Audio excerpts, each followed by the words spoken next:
Hi there, Raquel. How are you? Hope you're doing great.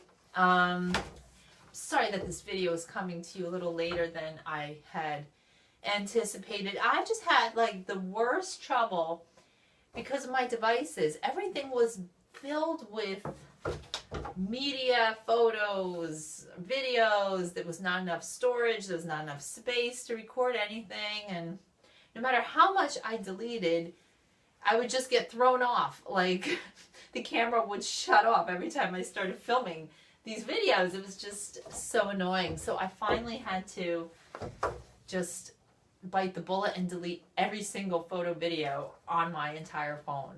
And you know what I was shocked? I was shocked I had stuff from like 6 years ago on this phone. And I don't even remember having an iPhone 6 years ago. So go figure. Strange, isn't it? Anyway. It is June, and that is hard to believe. I mean, gosh, where did this time go, right? So I hope you've been having a great week, and welcome to Seattle, right? It's raining and pretty chilly, 50 degrees outside today. So, okay, enough chit-chat.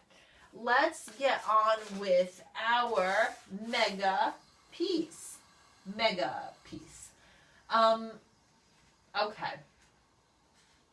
Last time we were really talking about the difference between counting in one's head and actually counting out loud, and you know how we can really get the rhythm of something so accurate when we're counting out loud, but sometimes when we're counting to ourselves, it starts to like just totally run amok. Now, you know, like sometimes our fantasy life in our minds, like the way things appear in our minds, are very different than reality. I think that's why these things happen. And it's not just to you, it's to all of us. Like a lot of times our fantasy counting is very different than reality counting, because in our fantasy we're counting and we're stopping and we don't even perceive that. Like, you know, if I am counting,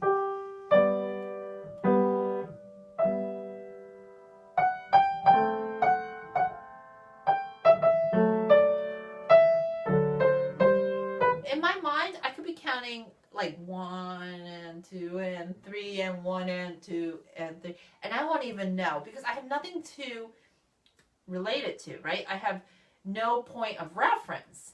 It's all just in my mind, right? It's like a dream, you know, like sometimes you're like so foggy in a dream, you don't know if it's reality, if it's based on something that's happened to you before. Everything is just sort of like foggy.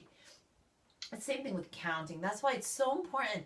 You drill the counting out loud and make it a habit. 1 and 2 and 3 and 1 and 2 and 3 and 1 and 2.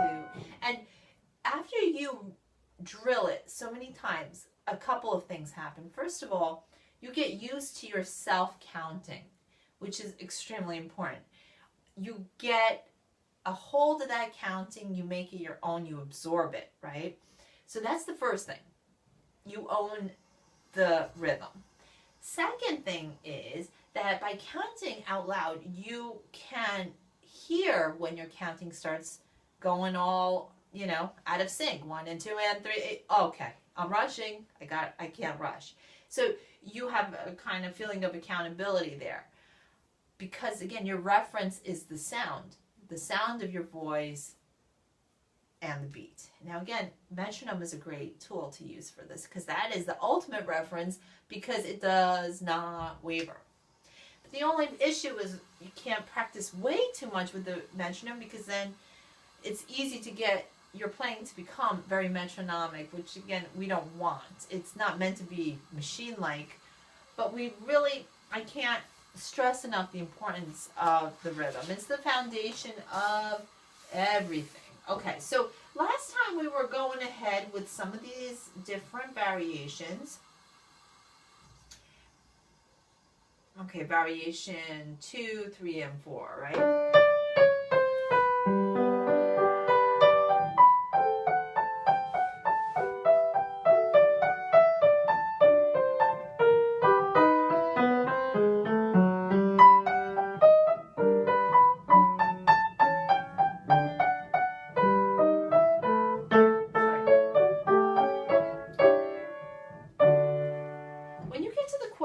here, keep counting triplets. So if I'm starting on the measure before the last in the second line, 1, 2, 3, 1, 2, 3, 1, 2, 3, 1, 2, 3. Okay. Importance also of connecting the C sharp to the D. 1, 2, 3, 1, 2. That importance here of legato too, very difficult, right? We talked about this. 1, 2. At least connect the top note of that. Don't worry about the bottom, because that's almost impossible to connect the two notes to two notes. Connect the top line, because that's your melody, right? So whatever happens beneath, just touch the note and let go of it. It's like a kind of detachment. But the ear will still register that as legato. So that's where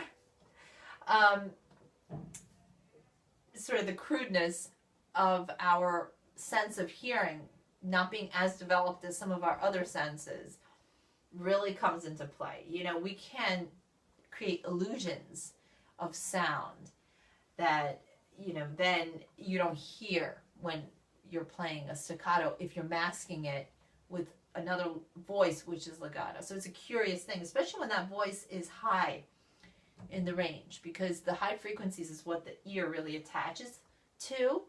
So because you're detaching lower sounds, it's not going to appear not connected. So it's fascinating. So use that to your advantage, because it's easier to play that way, and of course it masks the fact that we are actually doing a little musical magical trick. 1, 2.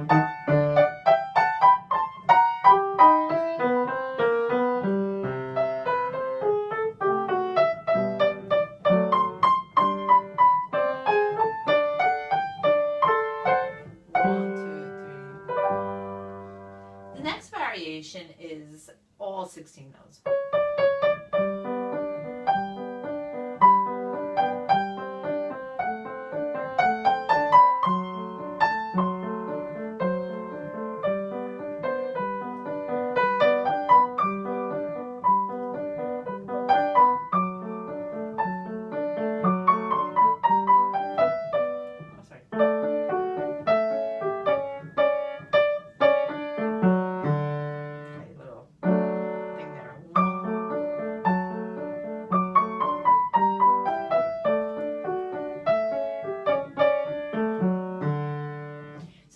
Very active here, isn't it?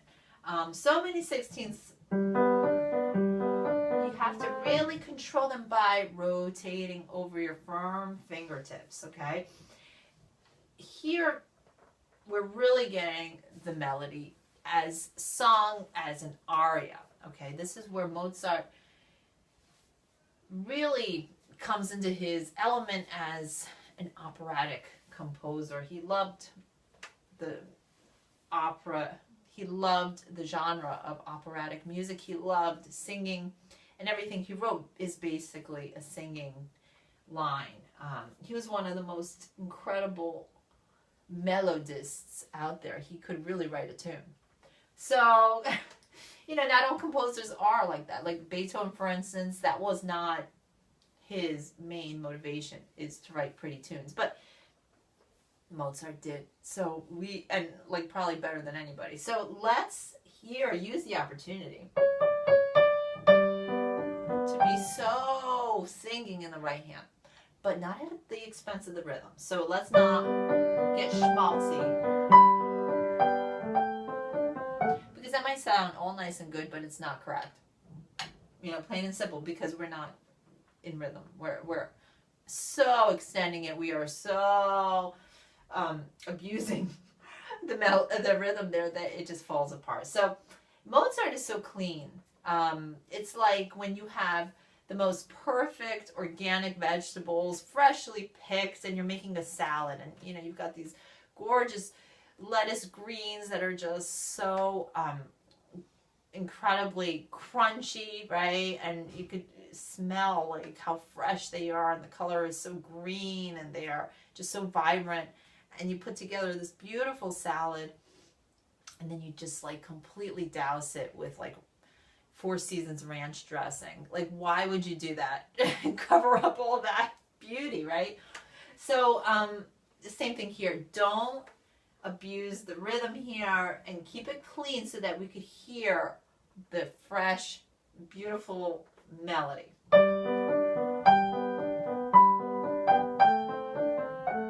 And always remember phrasing. So when you see, like, for instance, the first real measure in a variation 3, notice it's a 2-note slur. And then next measure is also a 2-note slur. So always remember the rule. The first note is louder. Okay? And then it goes on. So watch your slurs.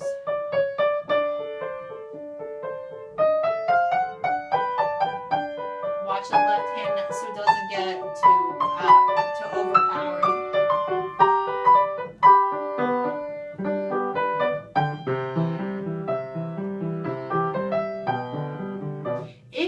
If you can, make sure you do a good legato here. Don't let go. Don't do that. Like, no hiccups there.